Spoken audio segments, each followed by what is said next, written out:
All right. Hello. It is exactly 1 o'clock Eastern Time. I am Dana McCauley, and if you're expecting to see someone else, you might be in the wrong webinar. Welcome to CFIN's discussion of Food 4.0. We're super excited to have a really great group from coast to coast and maybe even the northern coast joining us today to dig into discussions about the future of Canada's food sector and how we can help it to grow, and in the process also help to ensure that Canada has food security and great jobs and a thriving society. So joining me today is my colleague Alex Barlow. She's dialing in from Vancouver. She's our VP of Partnerships. And this webinar today is going to be a little different from the webinars that CFIN usually hosts.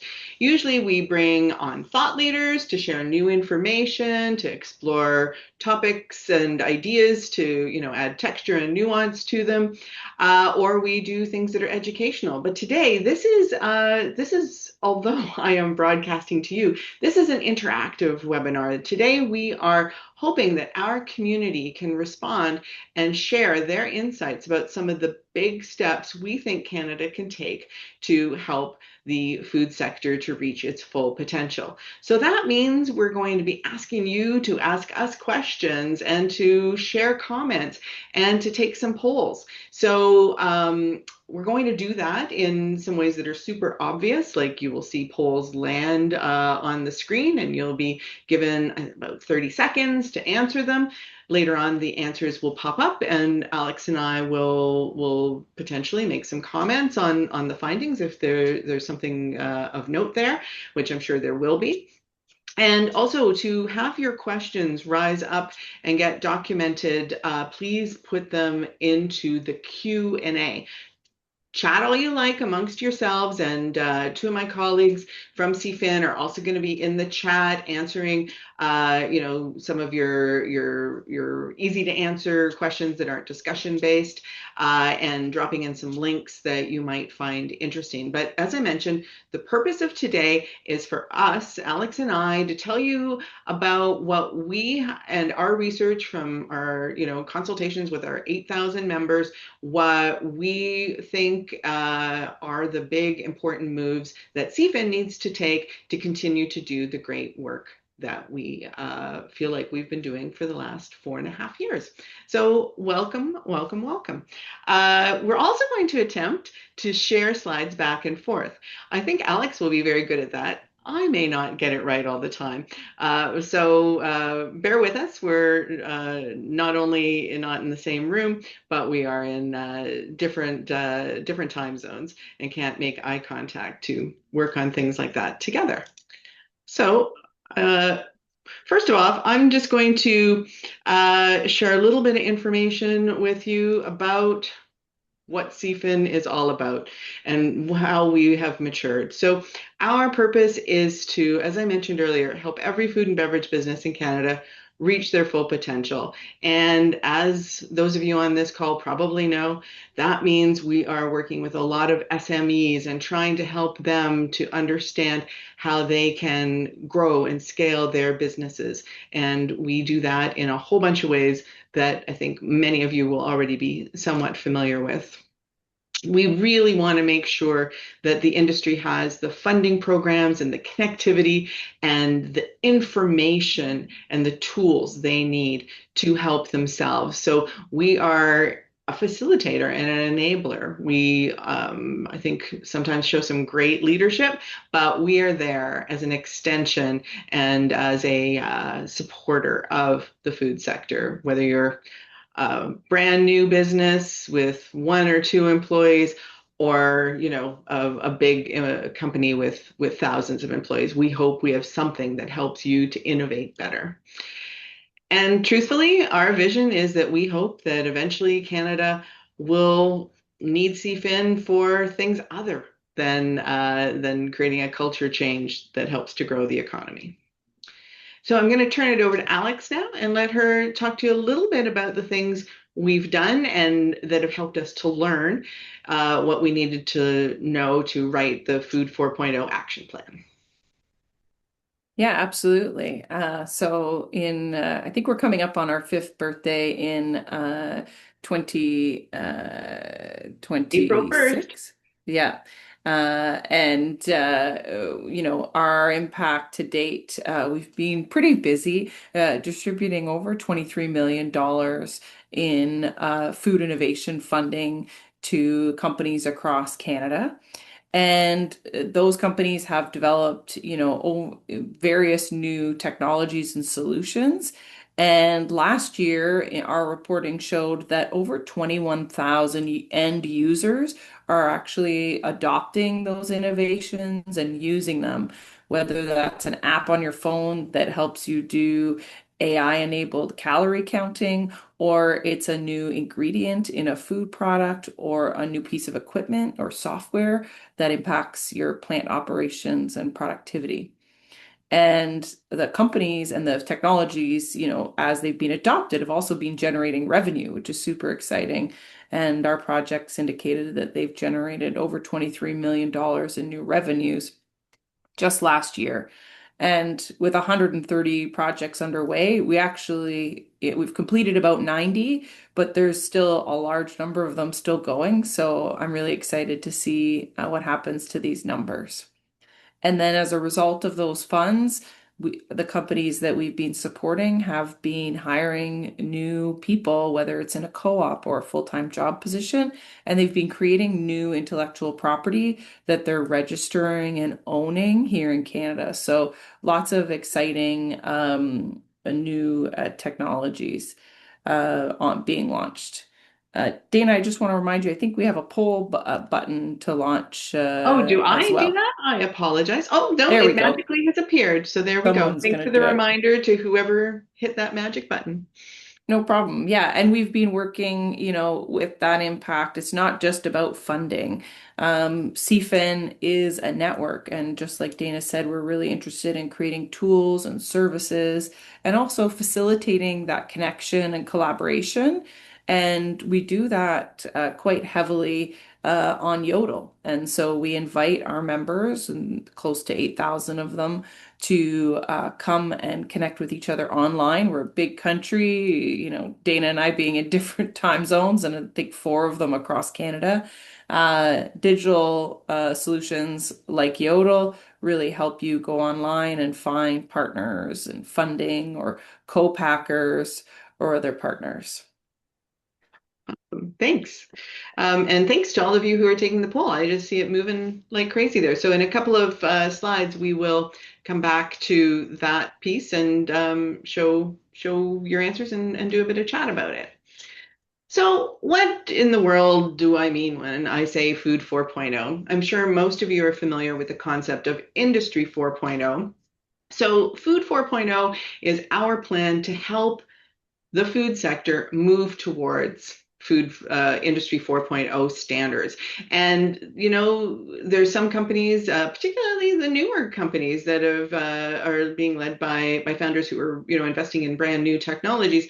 They are really close to hitting the industry 4.0 promise and getting the efficiencies and productivity and competitiveness that being technologically enabled offers. But unfortunately, a lot of food companies are using technology that is either mechanical or just really outdated. And so we have some info for you about how to help move the everybody forward. And we think that there's a really big opportunity for Canada, not just for the sector, if the sector is stronger and more vibrant, and we see more of some of these elements that are on the screen being integrated into yearly fiscal business plans and longer term strategies. We would love to see every food business owner in Canada or a CEO have innovation on the in their strategy and on their budget. Yeah, and I think, it's an easy thing to say, but not always super simple to deliver in reality because we're a big group. food processors alone across Canada. There's over 700 small and medium-sized enterprises. So that's under 500 employees. So there's a big range there. And most of those are even under 100 employees. And these, small, medium-sized enterprise are the engines of our economy. We've got almost 6 million Canadians employed by small and medium-sized enterprises, but they're certainly facing barriers to modernization. The food sector is one in which there's a lot of regulation, and so a significant cost to doing business, major labor challenges. Equipment costs are expensive, especially when we're sourcing international solutions and not adopting Canadian grown or technologies and options for our businesses. And we often are facing cash flow constraints. Small, medium-sized enterprises are usually finding it a little more challenging to work with traditional financing partners. They're often paying more in their interest rates, and as a result, we've been lagging when it comes to innovation adoption. And I've certainly been in facilities where companies are doing very healthy sales, and yet they're still really using, maybe a poor process flow, whips moving back and forth across the plant floor. They are not really adopting digital technologies. They might have one or two computers, and I've been in operations like that, so it's not a hyperbole or I've an worked in extreme them, so example. I know what Yeah. you mean. Absolutely. And we've seen if you look at, the intent to invest from small business, very often they are choosing to invest in people rather than automation and equipment. And I think especially now with the volatility we're seeing in the market, many of these companies, want to invest but are nervous too. And many are planning to actually reduce their investment. And so we want to change that path that we're on.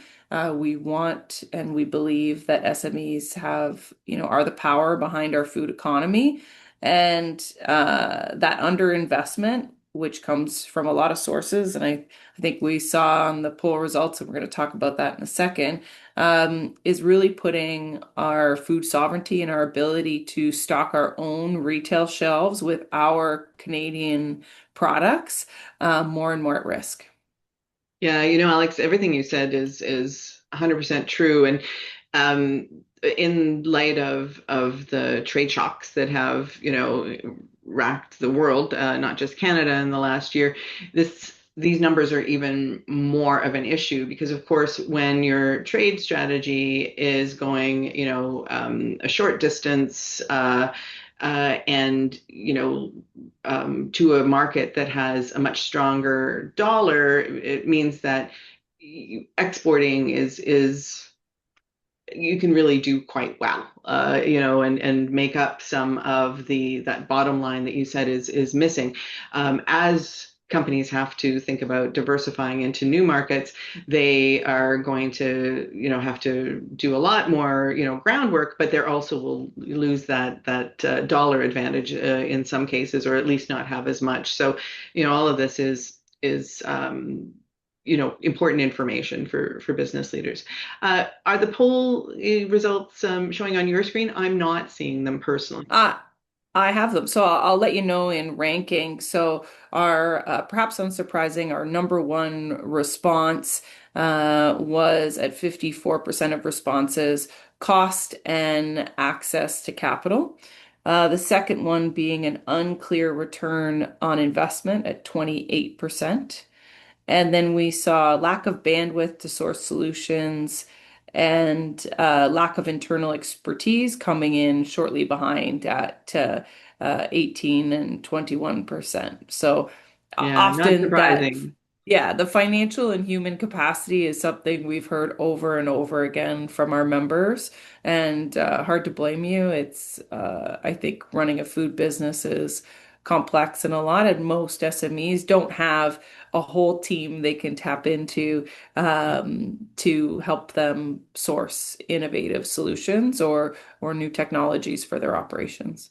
No, and I think that even companies that existed 7 years ago before the pandemic, they probably wouldn't have answered that question as strongly. But since the pandemic, we really haven't had business as usual.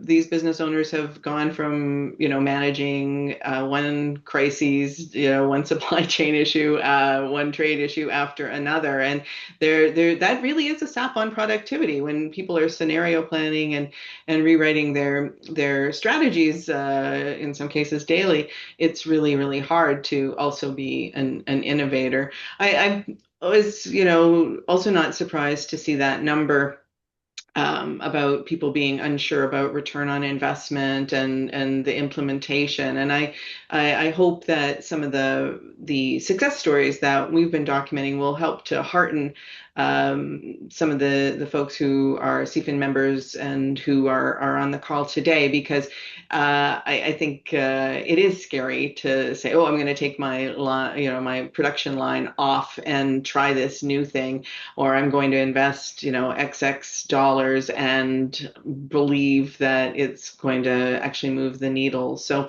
hopefully we can help everyone to realize that innovation doesn't always mean that you have to be figuring everything out on a daily basis, that it can actually mean solutions and be things that, can have almost immediate impact on your business. Absolutely. And I think after maybe focusing in so much on the program or on the problem, I'll invite our second poll question to come up. And I think it focuses a little more on solutions. And I know that we're heading into some of what we Yeah. think might be a solution. So I certainly welcome feedback from our participants. Yeah, well, people take the poll. I'll go through, a couple of slides here, that, I think we've already talked about, but there's some great numbers here for those who want to take notes. The sector, post farm gate is very significant. It's also very fragmented, and as you've already mentioned, Alex, it is not. We don't have a The good news is we don't have a lot of big, sophisticated companies who are, imposing their will on Canadians. But the bad news is that these are small companies who are learning and need supports. And of course, margins just keep getting tighter and tighter. Some of the challenges we see in food service of course, are very similar, but we also, see much, much more acute, risk for them financially. And we also see the food service, members that belong to CFIN. They're among the people who are the most eager to adopt technology, because honestly, they just don't really have any other choice. It's that or perish in some cases, particularly ones who are really struggling with labor.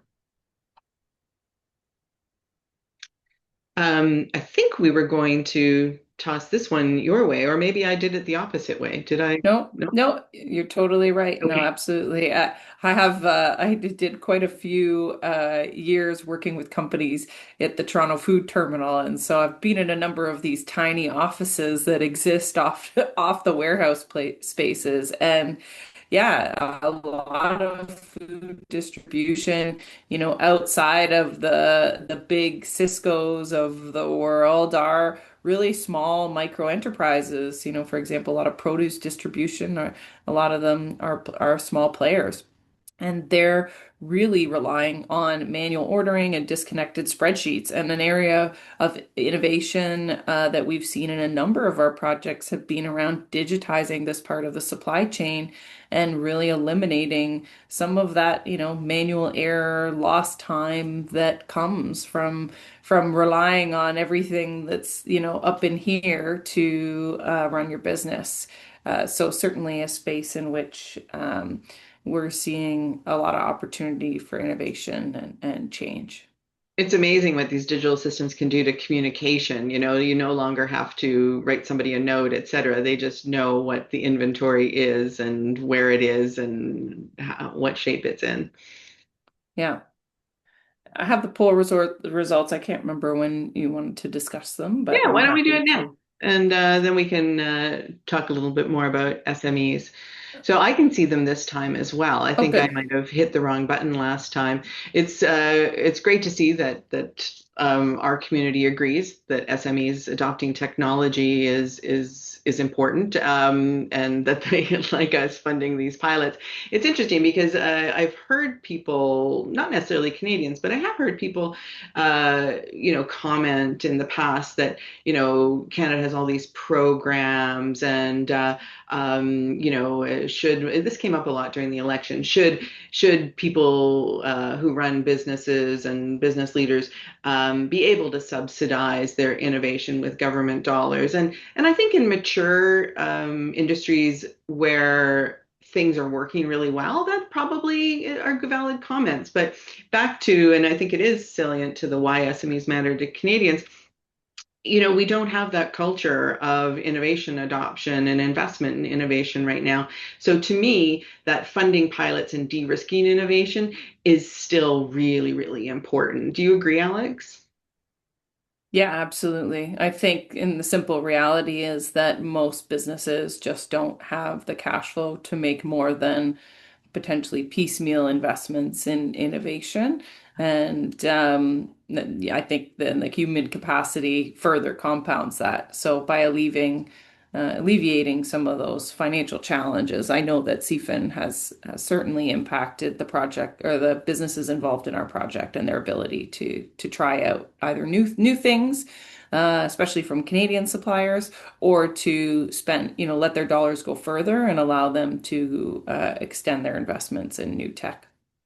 I also think it's really interesting how, we're talking mostly about the tech adopters right now, but on the other side, how we've seen once we get involved with a food tech company, how the investors start to loosen up their purse strings as well, and how many of these companies, get the attention and the credibility from projects that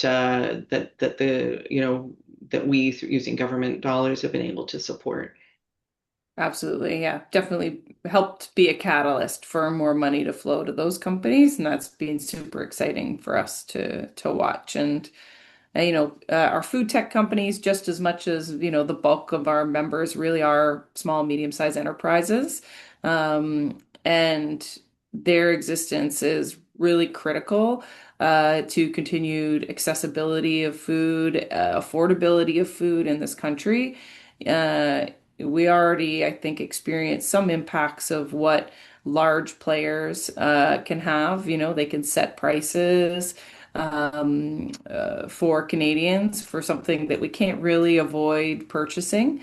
And as a country that's leading the G7 in terms of food inflation, a resilient SMEs supplying our food sector allows us to drive that competition, which then helps keep prices more competitive. I don't think it's going to address every piece of the supply chain challenges and the complex global environment, but it definitely helps. And we want to see that continue. We don't want to see continue consolidation and the disappearance of our small and medium-sized enterprises here in Canada. No, agree. Agree. Have you caught up to the screen? You did a great job on the firewall piece, very Yeah, elegantly. And yeah. I think this illusion of choice is you've alluded to. But you're right. When you walk down the snack aisle, it's very obvious, if you know who owns all the brands, how much consolidation there is, and if we really want to give Canadians choice, I think this point is spot on. They're the smaller companies are the ones who are going for the niche and emerging markets, not usually those larger companies. hmm And I think there's an opportunity, the economies of scale piece is true, and certainly the bigger you get, often the more efficient you can be. But there is a counterweight to that, and driving more productivity amongst our small and medium-sized enterprises is really critical to ensuring that we're eating also Canadian goods created by Canadian companies because we're losing more and more, especially of that center of store category to international suppliers.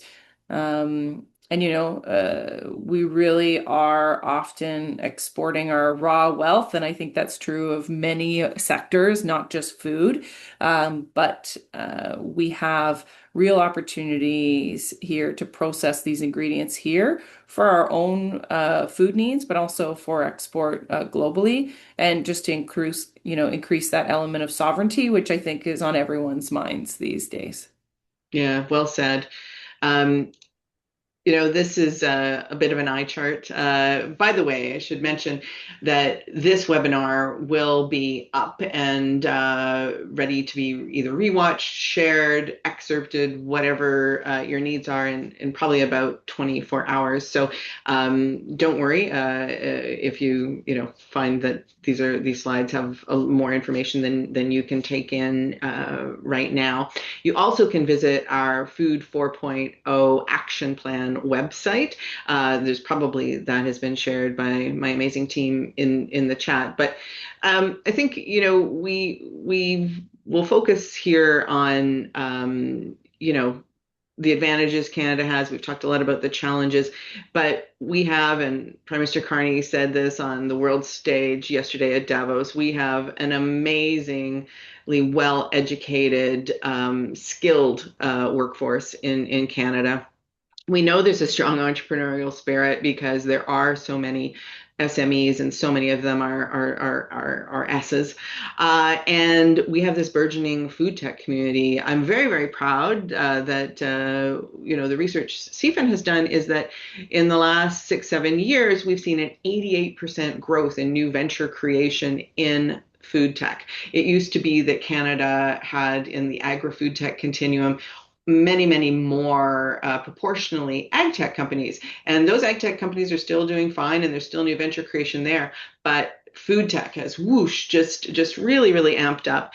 And as Alex said, buying Canadian solutions made with Canadian materials and Canadian ingenuity is a really wonderful nation building strategy. And we're excited to be continuing to nurture that supply chain for the food sector.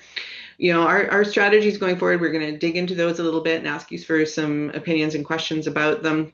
We really think that if we continue to connect the dots, we've had great success with our regional innovation directors, really digging into various parts of Canada, understanding the dynamics and knowing all the partners and doing, cross referrals that break down interprovincial barriers. Yodel has been far more successful than we ever imagined. And we're, getting ready to bring a brand new, more dynamic, more functionality Yodel by the end of the year to the community. So that connecting the dots is always going to be a big part of CFIN, and we hope we will provide that for time immemorial.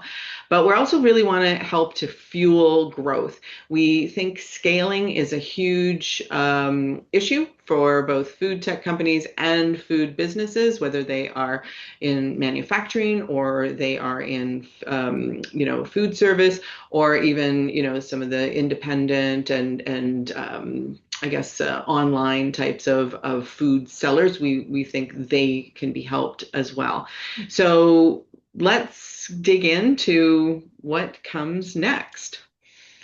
I think we might have talked about all of this already. What do you think, Alex? Should we skip through? I think, yeah, as usual, the challenge is always the easy part to talk about, Yeah. and I think we've done it.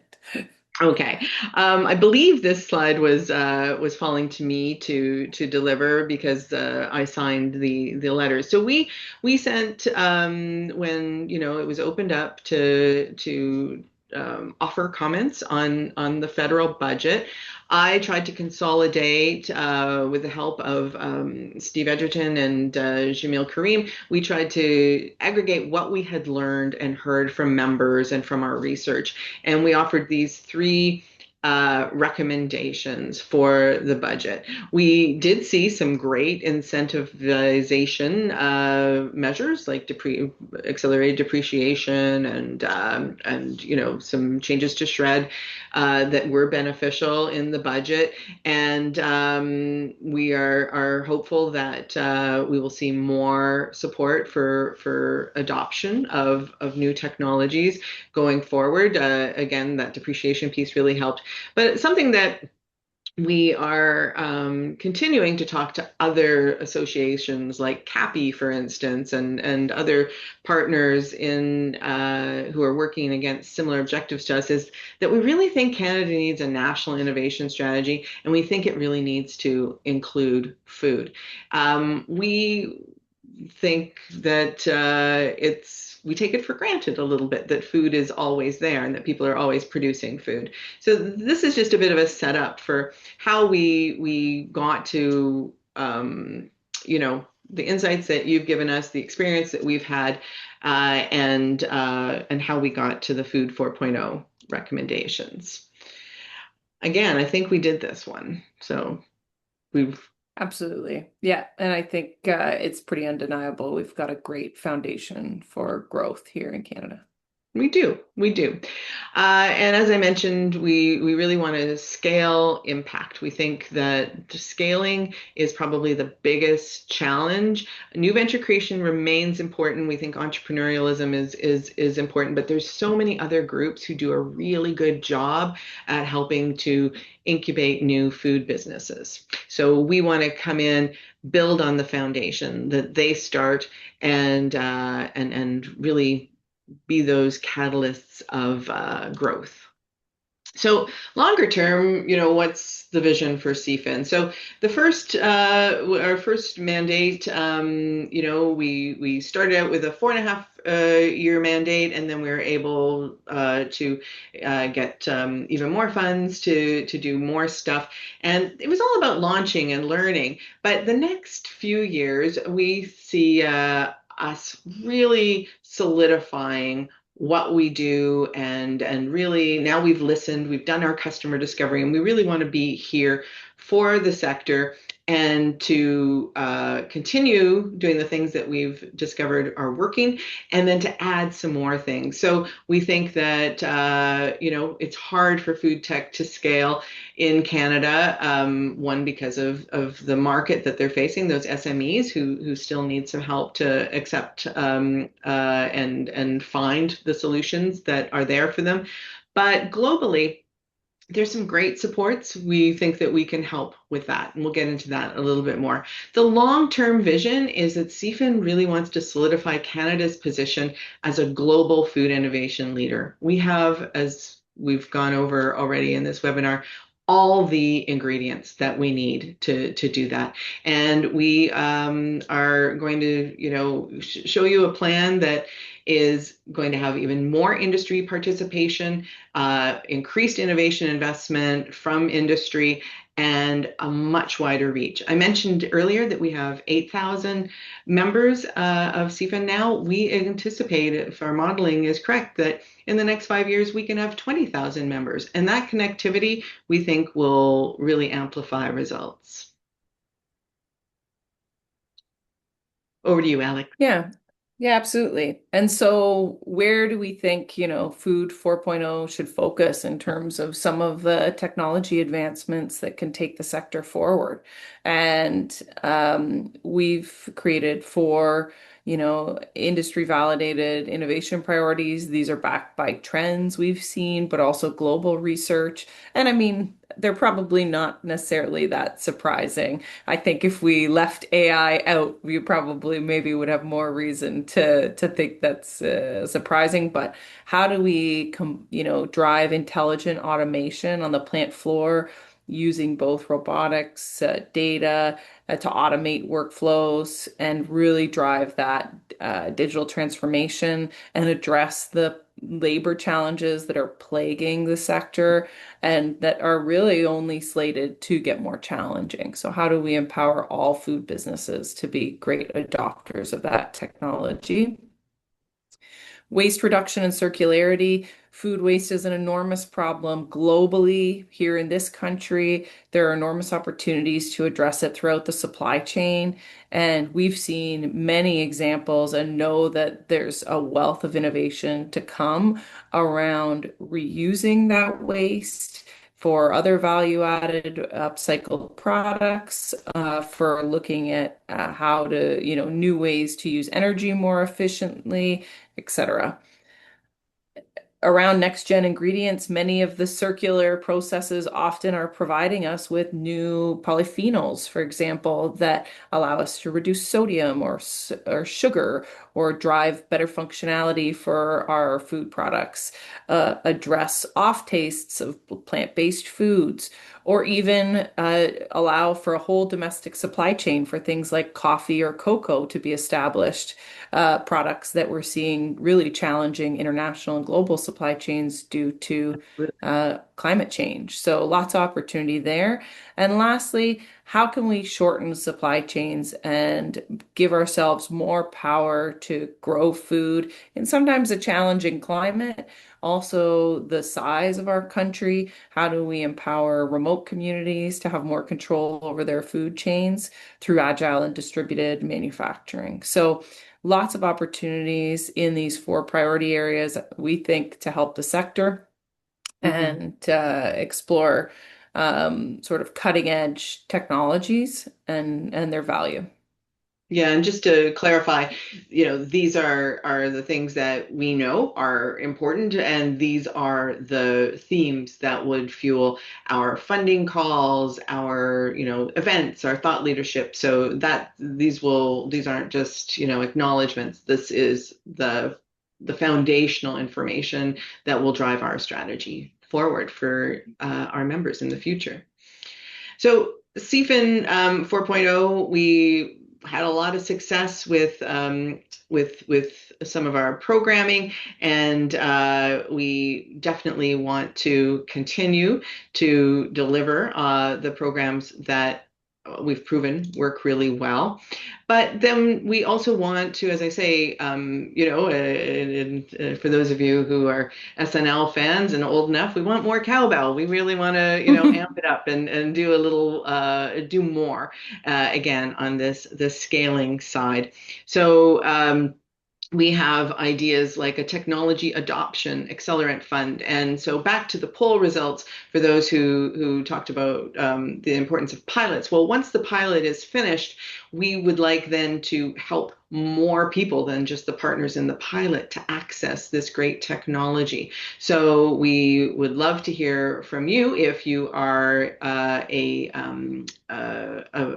food company, about whether or not a program like this would be something you would want to take part in. And you can pop that into the chat. You can email us later. If you go to the Food 4.0 website, there's a way to contact us through that channel, and we'll come back to those calls to action a little bit later. Something that we've identified, and I mentioned earlier, that food tech companies need is a way to stretch their legs globally, but to do it very purposefully, intentionally, getting the right companies in the right countries, talking to the right people. So we did a learning exercise on the Global Food Tech Navigator program last year, where we went to Japan, to SKS Japan, with 3 companies. And this year, my colleague Julie Dagla and I will be, pardon me, testing out and getting all the bugs out of this program with a mission to another destination. And we'll have more information for you in the springtime. If you'd like to be invited to that, please let us know. It will be invitation only, because we are going to be extremely intentional about who goes where, and because we really want to set everybody up for success. At Food Tech Frontier, if you came on the crazy cross-country journey that we did last year, we launched the Food Tech Frontier list, where we identified the established and emerging food tech companies that nobody is talking about. This awareness and credibility campaign was so fun and exciting, and it is going to be an annual list that we put out, and we hope that it will help food tech companies in Canada not only connect with interprovincial partners and become national solutions, but to get the attention of investors and other partners that they need to help them to grow.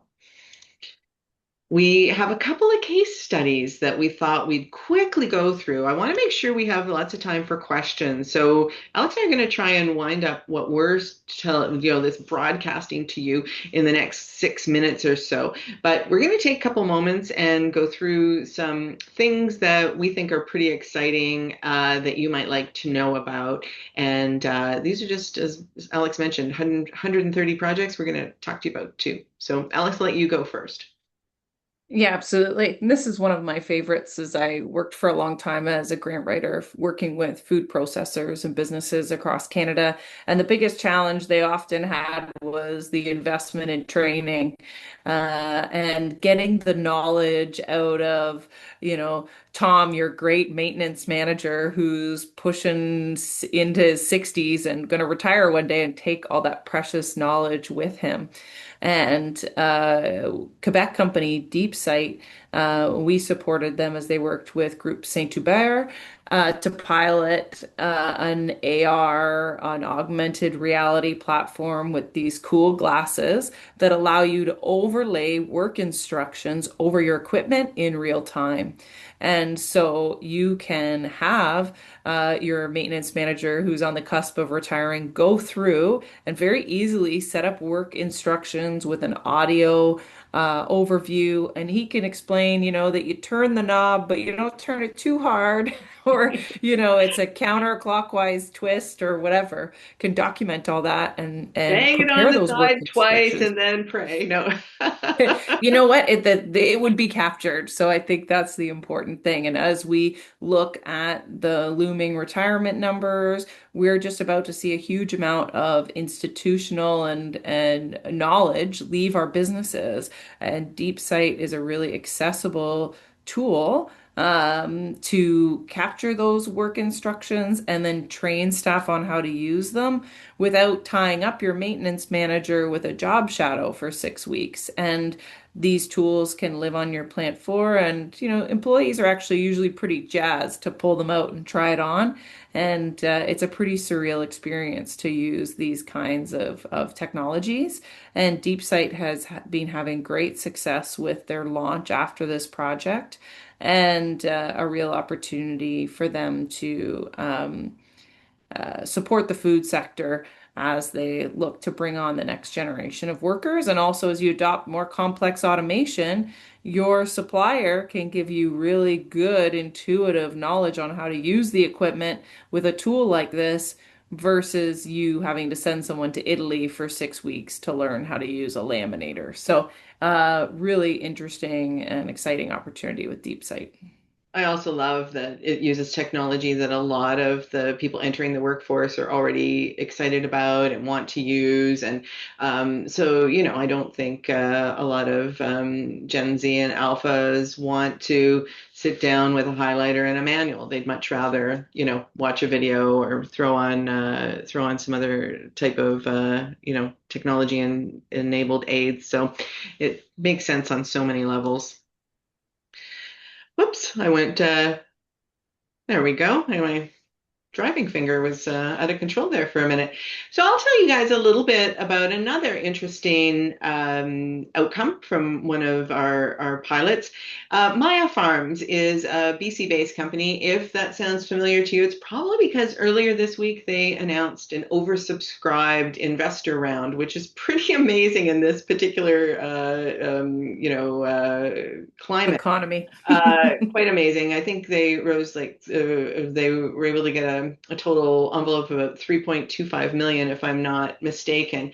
And what's interesting about them is that they're taking oyster mushrooms and doing some fairly it's sophisticated science, but it's not out there science, and they're able to create a really high quality plant-based protein that also is very, very high fiber. they've already had traction with a number of Canadian brands, Big Mountain Foods, for instance, as well as on this case study. I believe we're digging into Sprague Canning, which is an amazing heritage success story Canadian soup company. I believe they're out of Belleville. And they have products on the shelves at Walmart and Loblaws. Yeah, I bought some of their lentil chili the other day myself. And they're using these great new ingredients from Maya to reduce their costs, to deliver the nutrient profiles that Canadians want, and to also replicate mouthfeel and other types of important things. Now, I can anybody see um Outlook pop up? I just got some kind of a No. strange thing on my screen. I guess it was I should have closed my other programs. Anyhow, long story short, this is an interprovincial success story because we've got Maya Farms working with companies like Sprague out of Ontario. They're also doing production and working with researchers at the Assurance Center in Nova Scotia. And we see Canadians who were underserved by products that meet their needs actually being able to buy the things that they want. Really big success story. Maya also went to a food ingredient trade show in Japan back in the fall and got amazing traction apparently with international customers. So we're pretty excited about them, but all the ingredient innovators who are making really relevant new inputs for food manufacturing for Canadians, but also for international customers. So, Food 4.0, I saw up in the chat somebody saying, "How do I get invited to, be part of the Global Food Tech Navigator?" You can absolutely send us a message. We've got some great supporters for Food 4.0 so far. People like Senator Black, Dr. Lenore Newman, many fantastic high-profile supporters. We also have all of these companies who've already said, yes, Food 4.0 makes sense to me. Will help my business. I want to be involved. I want to be your partner.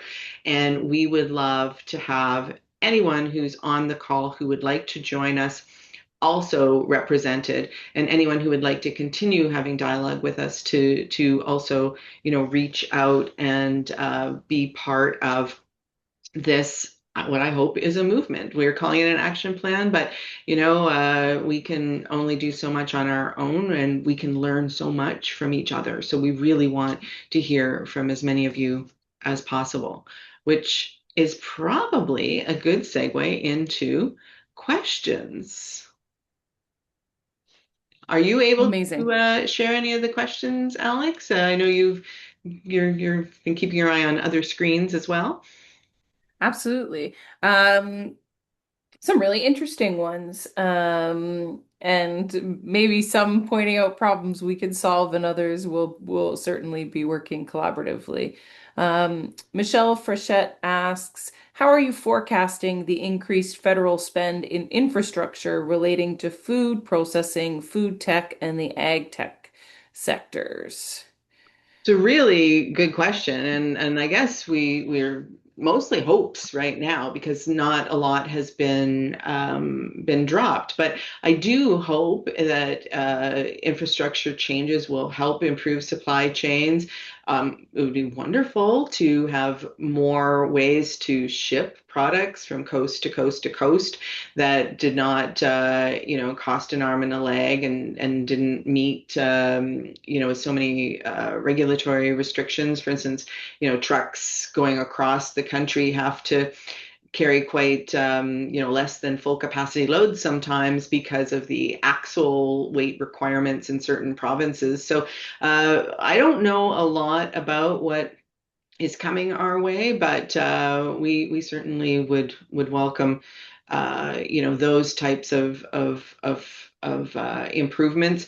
I've also been talking to government partners, letting them know that as we look at what's happening out there in the news on a day-to-day basis, sovereignty in the north and expanding into the north for defense reasons and to access critical minerals, we're really hoping that there's a lot more infrastructure projects that will help us to get food to those locations and to make it affordable. Because if we're going to grow the population that we have living and working in the north, they need to be able to afford to eat and to be healthy and productive and strong. Alex, anything you'd like to add to that one?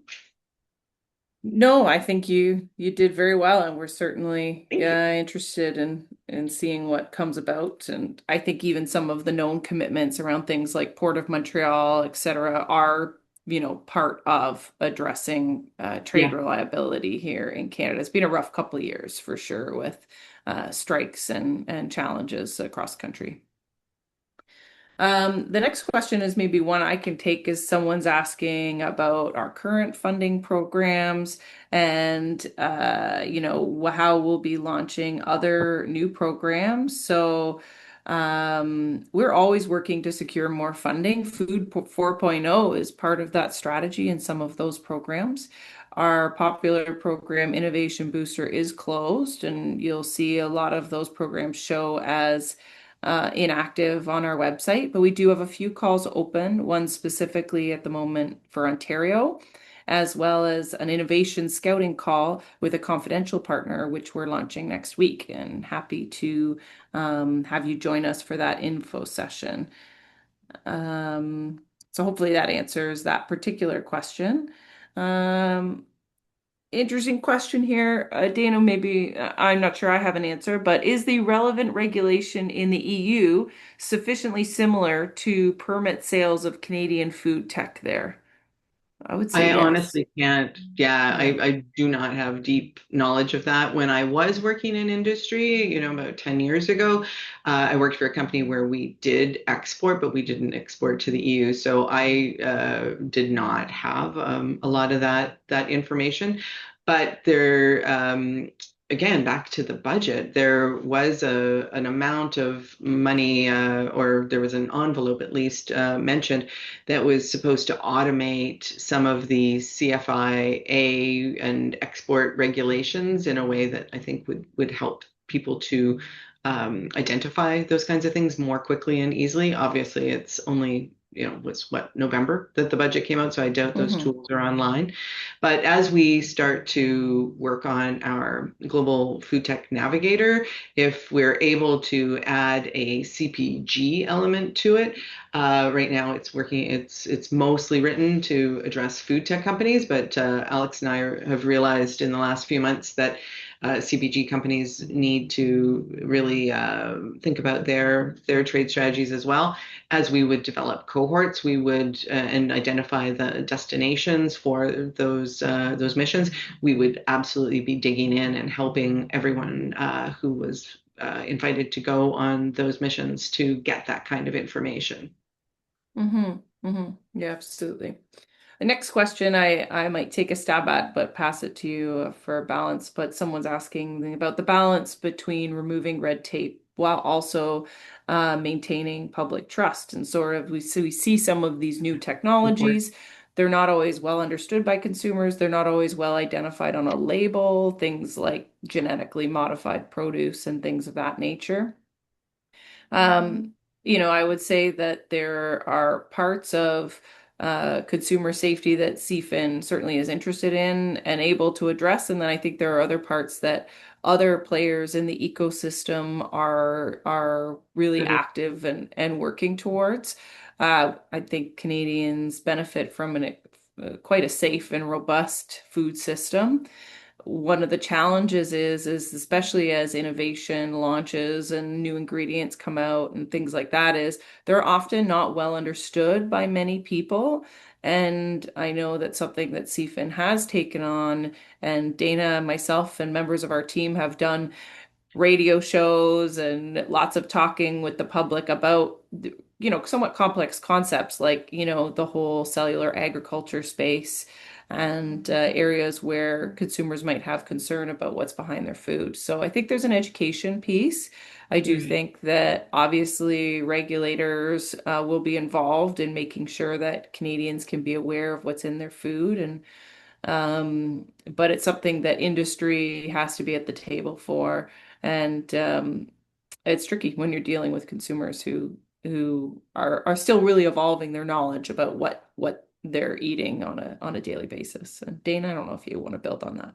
I think your answer was excellent, but I would just add, for informational purposes, that we are exploring partnerships with, trusted groups like Canadian Food Focus, for instance, who, we have identified that if we work together, we can help to inform the public before new things come their way, so that they have all the information that they need. So, cellular agriculture being an example, we talked earlier about chocolate and coffee and vanilla potentially being, foods that a sovereign Canadian nation could produce for themselves. Well, that might seem kind of scary to some people, like, well, what kind of lab is this happening in? But and we know from everything that is sometimes even established, like vaccinations, that there are sometimes very complicated conversations. And so we want to help our members who are developing innovations by making sure that we are sharing credible, factual, trusted information that will help Canadian citizens to make choices, help policymakers to write good policy, and hopefully also feed the algorithm, so that when if you do choose to use a large language model, that the right information hits your screen, as opposed to just popular information. So that's one way that we are thinking very far ahead about regulations. Yeah, absolutely. And someone else has asked, do you see CFIN directly or CFIN funding being directed to shared physical resources? And I'm happy to answer that and say, yes, we do occasionally fund that sort of thing. For example, we had a project where we worked with the Versurance Center and a number of the companies that work with them to create a new digital twin of bioreactor scaling.